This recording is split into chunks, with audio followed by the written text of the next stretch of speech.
Bonjour, bonjour, chers candidats du succès. Bonjour, chers auditeurs. J'espère que mon message vous trouve en très bonne santé ce matin. Ok, je crois que on a commencé l'année. Nous avons commencé un thème hier, voilà, qui était le thème du changement d'état d'esprit. Et ce matin encore, je viens vous parler sur ce thème-là. Voilà, nous sommes en train d'étudier les travaux d'une écrivaine du nom de Carol Dweck qui a écrit euh, l'œuvre. Donc, le titre en anglais, c'est le Mindset, The New Psychology of Success, c'est-à-dire que la nouvelle psychologie du succès. Donc, Carol Dweck parle du changement d'état d'esprit. Elle dit que c'est nécessaire parce que sans le changement d'état d'esprit, en réalité, c'est très difficile de réussir dans tout ce que nous faisons. Donc, elle est prône qu'on doit changer d'état d'esprit pour que nous puissions vraiment quoi, avancer, pour que nous puissions quoi, avoir du succès dans tout ce que nous faisons. Et ce matin, vraiment, je vais juste parler de deux points clés qui vont vraiment marquer dans cette œuvre-là de Carol Dweck que je vraiment vous conseille d'aller lire. Voilà, parce que Carol Dweck, c'est une chercheuse, elle est professeure à l'université de Stanford. Donc, elle a vraiment mené des recherches sur ce sujet-là. Et je crois qu'elle a fait pratiquement 30 ans de recherche sur la motivation et la réussite. Donc, elle a vraiment accumulé assez de savoir pour vraiment pouvoir nous donner ce qu'il faut et pour pouvoir nous permettre de comprendre un peu comment fonctionne l'esprit et comment notre état d'esprit peut influencer nos comportements et notre résultat. Voilà, elle dit comme ça que si tu n'as pas un bon état d'esprit, ça va influencer ton comportement. Et celui qui a un mauvais état d'esprit, là, va avoir un comportement pessimiste, un comportement négatif, un comportement vraiment qui prédit toujours l'échec. Tandis que celui qui a un état d'esprit de succès, celui qui a un état d'esprit de développement, lui, il aura tendance à avoir quoi, à être positif. Il aura tendance à, quoi, à vraiment se donner à fond pour que ses résultats soient toujours quoi, positifs. Et cela va influencer son comportement. Vous allez voir que peu importe devant les situations, la personne n'est jamais déboussolée. Voilà, quelqu'un qui a un état d'esprit de croissance, la personne n'est jamais déboussolée. Donc, les deux grandes différences, voilà, donc que Carole Degui fait sur l'état d'esprit, comme je l'ai dit tout à l'heure, on va voir ces deux points-là rapidement. Et puis, je crois que dans la suite, on va développer le sujet. Donc, Carole Dewey dit comme ça qu'il y a deux types d'hommes. Voilà, quand elle a mené ses 30 ans de recherche, ça veut dire que ces 3 décennies de recherche-là, elle est arrivée à la conclusion pour dire quoi? Il y a 3 types de mentalités. Et il y a 2 types de mentalités, du moins, pendant ces 30 ans de recherche. Elle a conclu qu'il y a 2 sortes de personnes sur la Terre. Et il y a des personnes qui ont un état d'esprit fixe et il y a des personnes qui ont un état d'esprit de développement.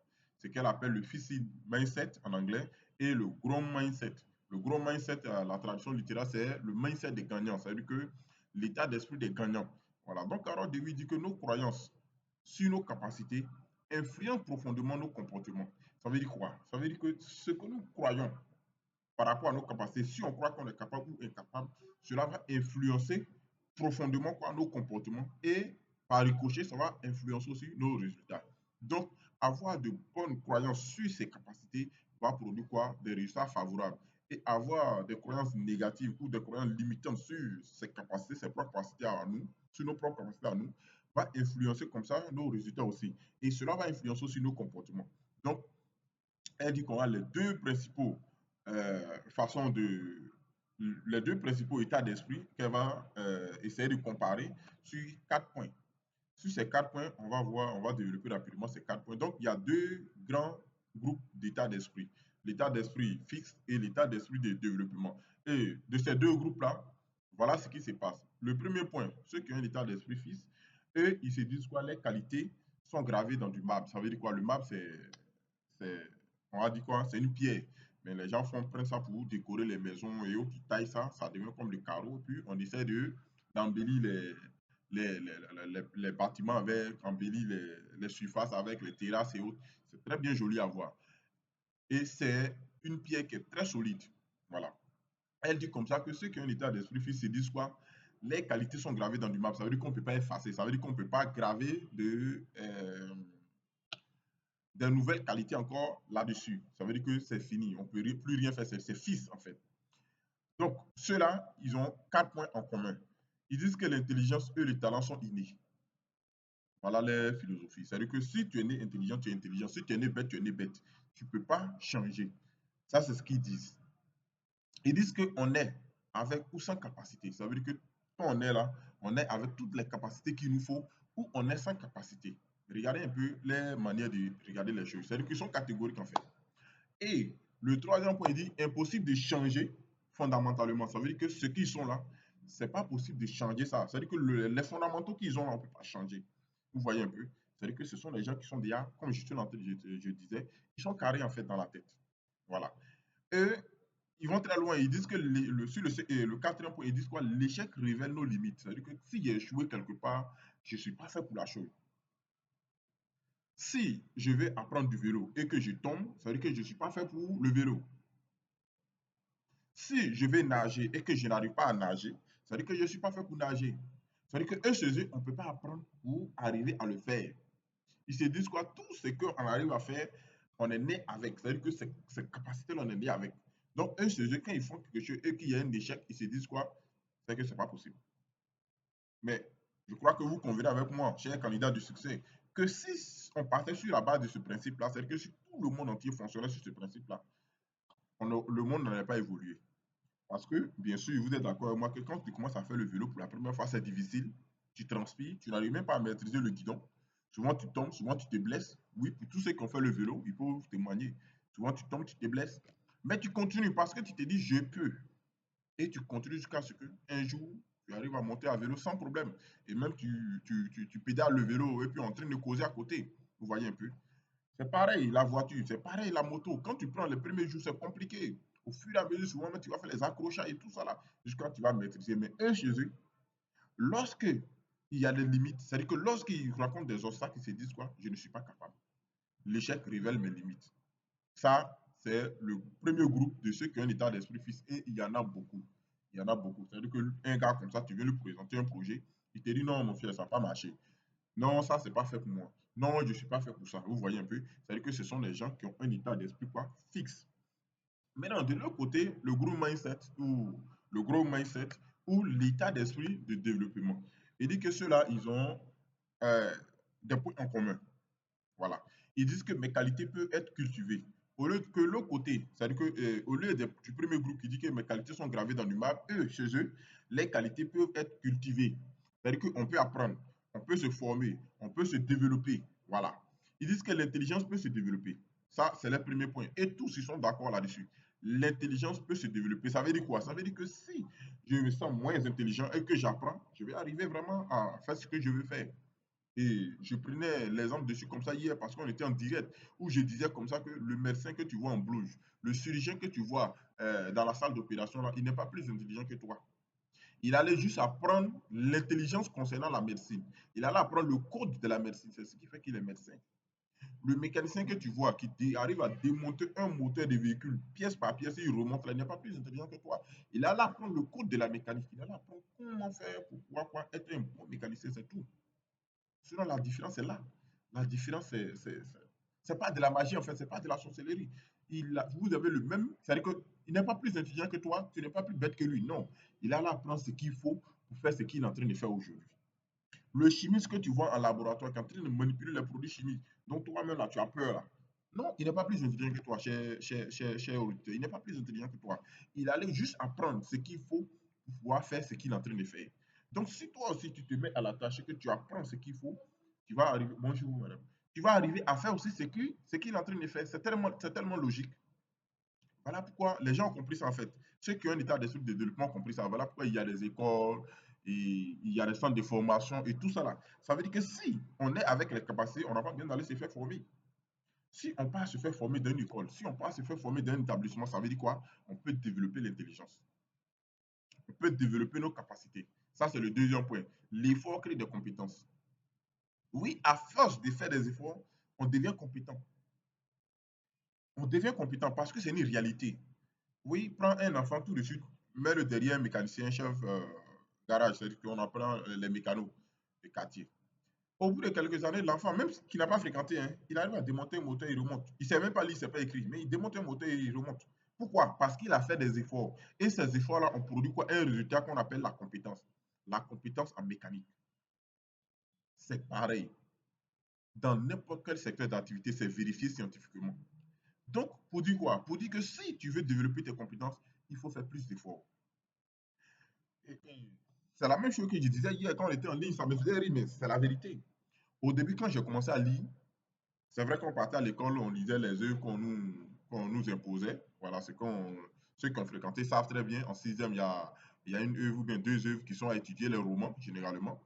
Et vous serez interrogé là-dessus, vous serez évalué là-dessus. Et ces livres-là sont imposés comme ça jusqu'en classe de terminale. Et après la classe de terminale, dans chaque filière, il y a des livres qui sont vraiment appropriés. Mais ce qui se passe, c'est que quoi? Il y a plein d'élèves qui n'étudient pas ces livres-là. C'est-à-dire qui ne lisent pas ces livres-là. Ils s'en vont chercher des résumés. Ils s'en vont chercher des résumés de ces livres-là. Et souvent, les résumés-là leur permettent d'avoir la moyenne et puis passer en classe supérieure. Donc, il y a des gens qui ne lisent pas du tout, mais qui arrivent à avancer quand même. Mais par contre, il y a d'autres qui se forcent à lire. Moi, comme ça, au début, je lisais. Voilà, je lisais.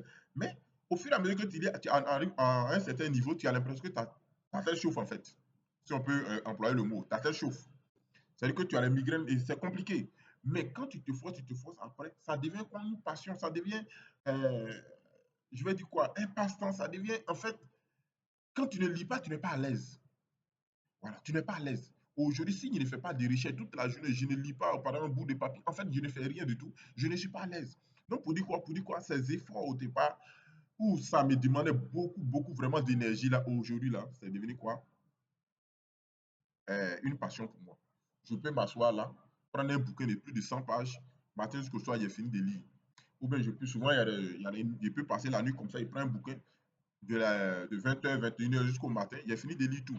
Vous voyez un peu? Mais au départ, ça m'a demandé assez d'efforts. Au départ, ça a demandé assez de concentration. Au départ, ça a demandé quoi? La mobilisation de plus d'énergie parce que mon cerveau n'était pas habitué à ça. Vous voyez un peu? Or, nous le disons tous les jours, le cerveau, c'est comme c'est un muscle. Quand tu l'entraînes, il devient quoi? Fort. Donc, au fur et à mesure que je lisais, au fur et à mesure que je lisais, ça commençait à passer. Et aujourd'hui, c'est ce qui m'a permis aujourd'hui de pouvoir lire les livres, de pouvoir tirer les idées clés, de pouvoir faire la synthèse et venir vraiment m'asseoir pour pouvoir vraiment quoi parler de ces livres-là. Mais avant ça, ce n'était pas possible. Donc, pour dire quoi, l'effort crée des compétences. Et on peut toujours progresser. Ça, c'est le troisième point. Ils sont tout à fait d'accord là-dessus. Tous ceux qui ont un état d'esprit de développement. Ils disent quoi? On peut toujours progresser. Ça veut dire quoi? Ça veut dire que là où je suis aujourd'hui, là, si je ne suis pas content d'être là, je peux m'améliorer, je peux apprendre de nouvelles compétences et puis avancer. C'est vérifié même dans les entreprises, c'est vérifié même dans la fonction publique. Si je suis à un poste et que ce poste-là ne me convient pas, je vais faire quoi? Je vais chercher à me former. Et lorsque je serai formé, ma valeur va augmenter. Et si j'ai une valeur ajoutée, je vais passer à l'étape suivante en fonction des réalités de mon secteur ou bien de mon entreprise. Ça veut dire que soit par le concours professionnel, soit par un nouveau concours que je vais aller passer, ou soit par un autre moyen d'intégration. Donc, il y a plusieurs méthodes, mais ce qu'il faut savoir, c'est que quoi, on peut toujours progresser. Et pour progresser, il faut que la matière grise que nous avons là progresse.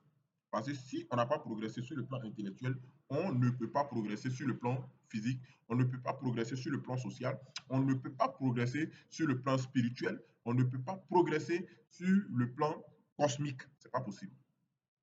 C'est pas possible.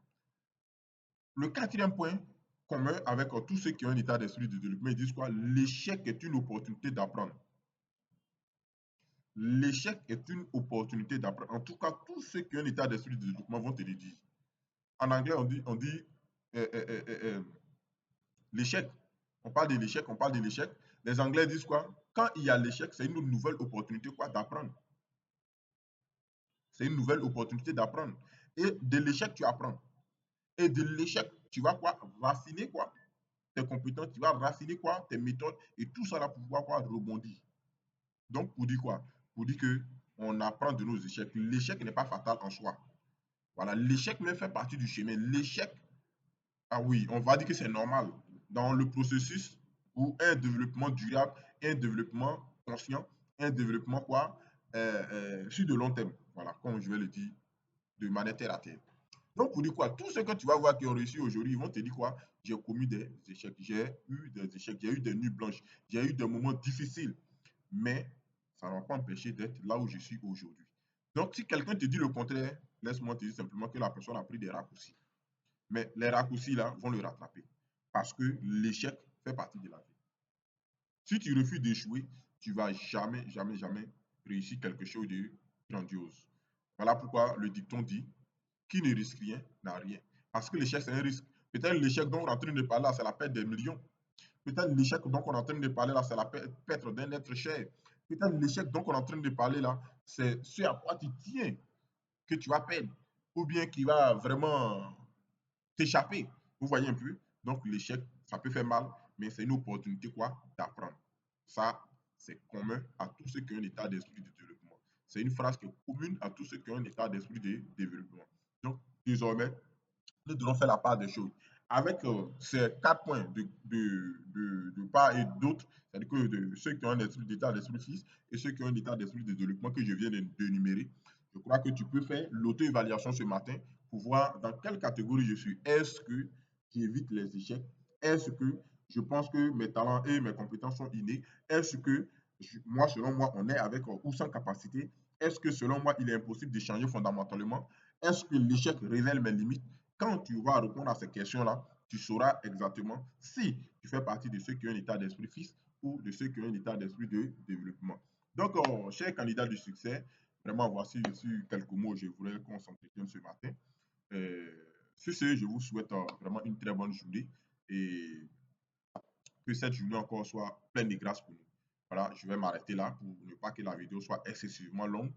Voilà, j'ai voulu juste toucher ces 4 points, ou du moins ces 2 grands points, voilà, qui ont des sous-points en dessous. Voilà. Donc, je rappelle que le thème de cette formation, donc on vient d'entamer là, c'est changer d'état d'esprit. Voilà, on travaille sur, ou bien du moins, nous étudions les travaux de Carole Dweck, une chercheuse, un professeur à l'université, professeur de psychologie de l'université de Stanford, oui, bien sûr. Elle a vraiment fait un magnifique travail là-dessus.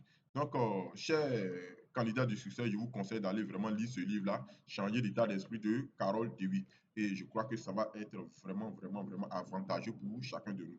Et je crois que c'est un livre magnifique. Peut-être que personnellement, il y a des choses que je n'ai pas compris en lisant ce livre-là.